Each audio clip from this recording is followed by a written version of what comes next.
2 Samuel chapter 15 verses 2 through 6, it says, and Absalom rose up early and stood beside the way of the gate, and it was so that when any man that had a controversy came to the king for judgment, then Absalom called unto him and said, of what city art thou?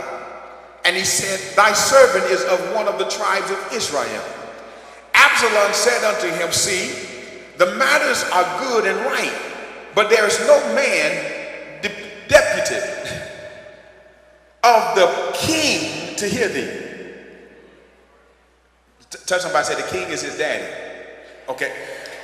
Absalom said, moreover, oh, that I were made judge in the land, that every man which have any suit or cause might come unto me, and I would do him justice. And it was so that when any man came nigh to him to do him obeisance, he put forth his hand, he took him, and he kissed him.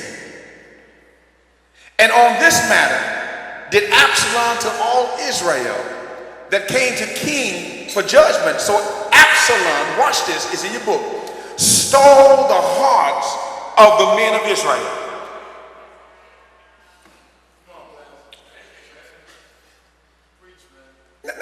No. It got so bad that a messenger, verse 13, y'all run that real quick and then I'm gonna come to, just make it clear. A messenger ran to David and said, the hearts of the men of Israel are after Absalom. Now, in other words, Absalom turned politician with poison because everybody he touched, he kissed. And told him, if I was your king, if I was over you, you wouldn't be in your dilemma. He began to sell a bill of goods that suggested, watch this, that the king was caught up doing some things that were not necessarily on the people's benefit. So if you put me in office, I'll give you what you want.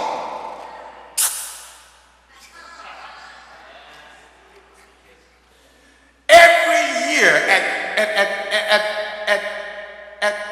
election time, we get politicians with promises and kisses. Wow. Every Sunday in church, there rise politicians with kisses. Pastor ain't treating you right over here. But if you come on over to my church, where's your church? Church of the living room.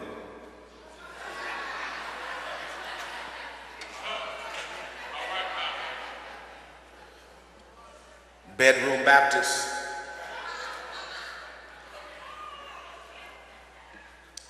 Okay, I'll give to you what you want. And watch this, what he was successful in was stealing the hearts of the foundation of his father. Now, can I also tell you why that's dangerous? See, it wasn't bad enough that Absalom was hated. But haters are contagious. Do y'all see that in the text? Absalom's hidden hate was the motivation of bringing folk on the wrong side.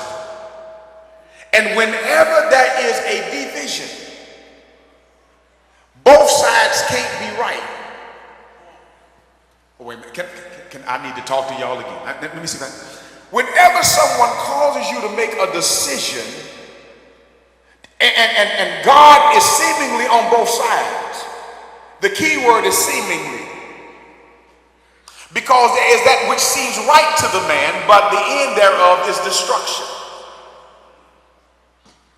Absalom was saying to the people, Daddy's days are over. You know, he's getting senile in his old age. If it were not, he would have come and taken care of your business. And what he did in the conversation was to have some other folk start thinking like he did. Oh, do you not know that a lot of times if hateration is birthed in you, you got to go back and find out who you've been talking to. Now that deserves a full amen. That deserves a full. Because if you didn't have any hateration before, but now you got hateration, you got to start asking yourself, who told me what about whom, when? Because that stuff they put in your ears, don't think it just went away. It's seed. And every seed sown brings harvest, even if it's not good seed.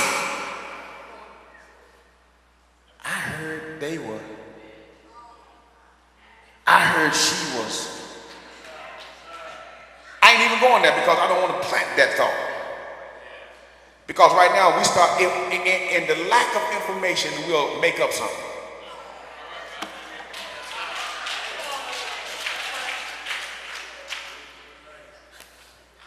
It can't be nothing positive because positive stuff don't say it.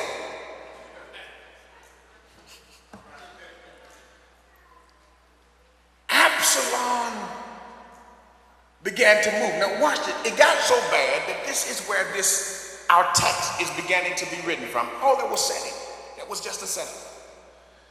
In the beginning of chapter 3, or Psalms 3, it's really not chapters in as much as they are numbers. There is an assessment and an analysis of the true situation. And I come today to tell you the worst thing you can do in this life is try to exist in a stage of denial. Denial is that state of being where you disregard all of the facts and you start speaking to yourself stuff that ain't real, ignoring the stuff that is. Because some of y'all denying me right now. Ain't nobody talking about me. You just silly.